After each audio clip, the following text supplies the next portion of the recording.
Hello and welcome back to my channel PhD Guruji. This is Rahul Mangai. आज मैं आपके लिए लेके आया हूँ क्लास 12th का physiology and injuries in sports का एक टॉपिक, जिसमें हम इंजरीज के बारे में पढ़ेंगे, खेल चोटों के बारे में पढ़ेंगे। बात करते हैं कि खेल चोटें होती क्या है। तो किसी भी स्पोर्ट्स एक्टिविटी को करते हुए, या वो एक्सरसाइजेज हों या फिर वो कोई गेम हो, यदि एथलीट या प्लेयर के शरीर को क्षति पहुंचती है या नुकसान होता है शारीरिक रूप से, तो उसे खेल चोट कहते हैं। यहाँ पे क्लासिफिकेशन कर रखा है सॉफ्ट टिश्यू इंजरी और हार्ड टिश्यू इंजरीज में। तो आप देखेंगे ये कोमल ऊतक की चोट है, जो मसल से रिलेटेड चोटें हैं उनको सॉफ्ट टिश्यू इंजरीज कहते हैं। जैसे कि एब्रेशन है, जिसको रगड़ कहते हैं, खरोच कहते हैं, कंट्यूजन है, गुमचोट है, इंसिजन, चीरा, लेसरेशन, विदारण, स्ट्रेन, खिंचाव और स्प्रेन, मोच। वहीं हम बात करें हार्ड टिश्यू इंजरीज की, जो बोन्स से रिलेटेड है, जिनको कि जटिल ऊतक की चोटें भी कहते हैं। तो बोन इंजरीज को भी दो कैटेगरी में बाइफर्केट किया हुआ है, जैसे कि एक को फ्रैक्चर और दूसरे को डिसलोकेशन। आगे बढ़ते हैं, सॉफ्ट टिश्यू इंजरीज में बात करते हैं कोमल ऊतक की चोटें क्या है, रगड़ क्या है। जब कोई भी एथलीट खेलते हुए किसी जमीनी सतह से या फिर किसी दूसरी सतह से टकरा जाता है, रगड़ खा जाता है, और जो मसल्स की सुपरफिशियल लेयर है एपिडर्मिस, उसमें जब आपको इस तरीके से, जैसे डायग्राम में आपको दिखा है, इस तरीके से आपको रगड़ दिखती है, खरोच दिखती है, तो इसको एब्रेशन कहते हैं।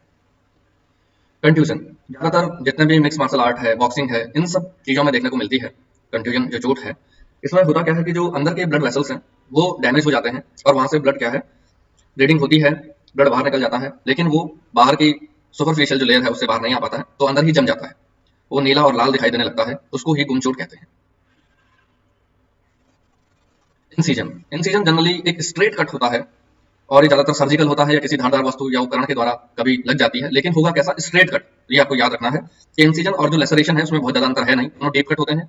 लेकिन लेसरेशन क्या होता है, इरेगुलर कट होता है, जिस तरीके से आपको दिख पा रहा होगा कि कट तो है, डीप कट है, लेकिन इरेगुलर कट है, स्ट्रेट कट नहीं होता है कभी भी, तो उसको हम लेसरेशन वाले कैटेगरी में रखते हैं। स्ट्रेन और स्ट्रेन, मैंने दोनों का डायग्राम एक साथ बना दिखाया है यहाँ पे आपको कि ये दोनों है क्या। तो स्ट्रेन क्या है, स्ट्रेन के टी से आपको याद रखना है कि टेंडन और मसल्स में होने वाली एक दिक्कत है। जब मसल्स और टेंडन में ब्रेक आ जाता है या उसका वो डैमेज हो जाती है, तो उसको स्ट्रेन कहते हैं। वहीं हम अगर स्ट्रेन की बात करें तो स्ट्रेन हमेशा लिगामेंट की चोट होगी। लिगामेंट में जब भी दिक्कत आएगी, लिगामेंट क्या होते हैं, जो बोन टू बोन कनेक्ट करते हैं हमारी बॉडी में, ऐसे नॉन इलास्टिक जो तंतु होते हैं उनको लिगामेंट कहते हैं, और जो मसल्स टू बोन कनेक्ट करते हैं उनको टेंडन्स कहते हैं। तो टेंडन की चोट हमेशा स्ट्रेन होगी, और जो लिगामेंट की चोट है वो हमेशा स्प्रेन होगी। तो इसमें बहुत ज्यादा कंफ्यूजन वाली कंडीशन नहीं रखनी है। ये देखेंगे आप, स्प्रेन ये जब भी ओवर स्ट्रेच हो जाता है लिगामेंट, ये भी तीन तरीके से होता है, ग्रेड फर्स्ट, ग्रेड सेकंड और ग्रेड थर्ड का टीयर होता है स्प्रेन में। और इसकी अगर ग्रेड थर्ड का टीयर है, कंप्लीट टीयर है लिगामेंट्स का, तो इसका एक ही उपचार है कि सर्जरी करवानी पड़ेगी। आगे बढ़ते हैं, हार्ट टिश्यू इंजरीज या बोन इंजरीज में देखते हैं।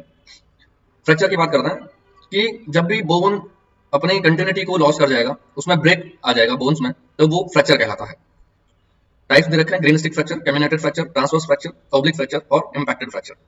तो बात करते हैं ग्रीन स्टिक फ्रैक्चर की। तो ग्रीन स्टिक फ्रैक्चर में क्या है बच्चों, कि बोन जो है वो बैंड हो जाती है एक साइड से, और ये ज्यादातर देखने को मिलता है छोटे बच्चों में। तो इसमें बहुत ज्यादा ब्रेक तो नहीं देखने को मिलता है, लेकिन बोन जो है वो एक साइड से बैंड हो जाती है, मुड़ जाती है, उसमें घुमाव आ जाता है, तो उसको हम ग्रीन स्टिक फ्रैक्चर बोलते हैं, और सबसे ज्यादा देखने को मिलता है बच्चों में।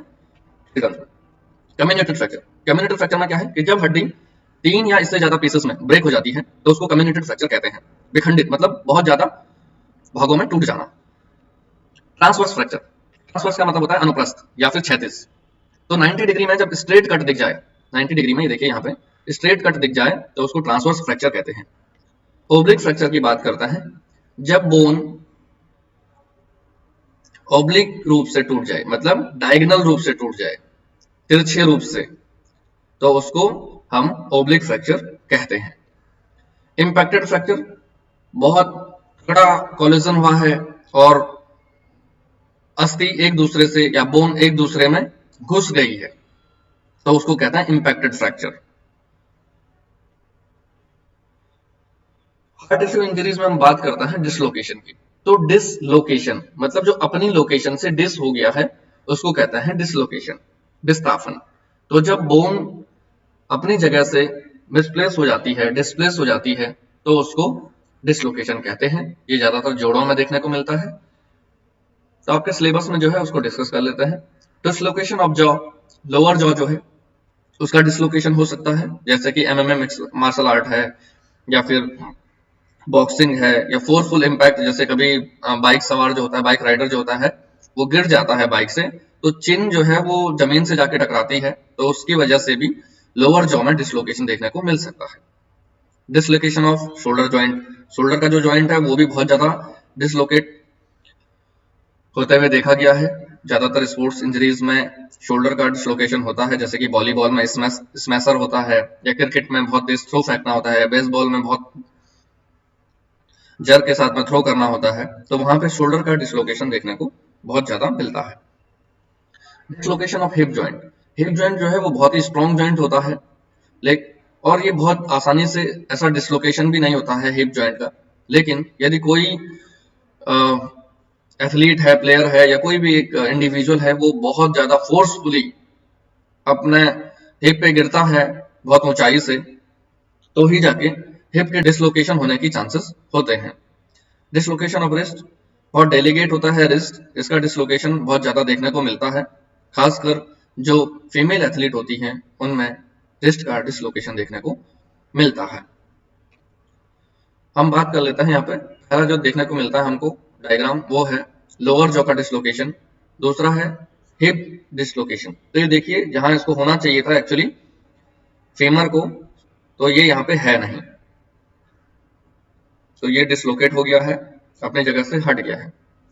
शोल्डर का देख सकते हैं, इसमें एंटीरियर डिसलोकेशन होता है और पोस्टीरियर डिसलोकेशन होता है, मतलब या तो आगे की तरफ बॉल एंड सॉकेट जॉइंट आ जाएगा, या तो पीछे की तरफ चला जाएगा। और ये लास्ट वन है आपके पास में रिस्ट का dislocation. Thank you so much, आज के लिए इतना ही। All the best.